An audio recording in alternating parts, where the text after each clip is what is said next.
Morning chapter discourse ஆசிரியர் from government college technology. இன்னைக்கு சென்டர்மெட்ரியல் டார்ஷனில் வந்து கேட் 1994 ப்ராப்ளம் ஒன்று பார்க்க போகிறோம். இந்த கொஸ்டின் வந்து நிறைய காம்படிட்டிவ் எக்ஸாம் நிறைய வாட்டி கேட்கறது கேள்வி.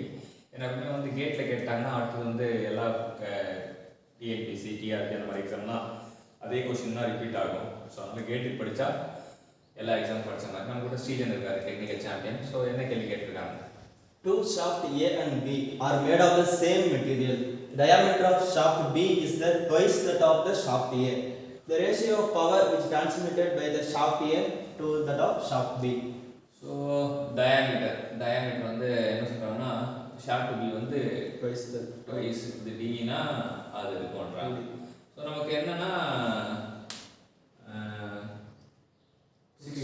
அதாவது tau equal to 16t by pi d cube அப்படின்னா d proportional to d cube அப்படின்னா இங்கே d cube இருக்குன்னா இங்கே 2d ஹோல் கியூப் அப்போ 8d cube 8 மடங்கு அதிகமாகும்.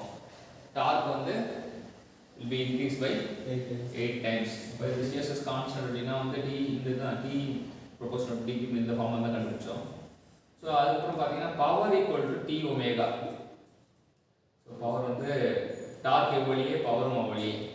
அப்போ பவர் வந்து T cube 8 T cube. So power will be increased by 8 times அப்படிங்கிறாங்க. அப்போ power of a by power of b பார்த்தீங்கன்னா 1 by 8 T cube by 8 T cube பட்டா 1 by 8 வரும்.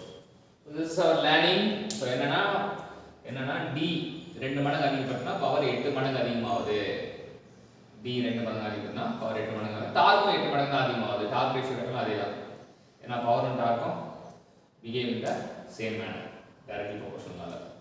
ஸோ இன்னைக்கு இந்த எக்ஸ்பெரிமெண்ட் டார்ஷனில் வந்துட்டா கேட் 1994 ப்ராப்ளத்தை சால்வ் பண்ண ஆப்பர்ச்சுனிட்டி கொடுத்த சீஜருக்கு thank you so much. Thank you champions.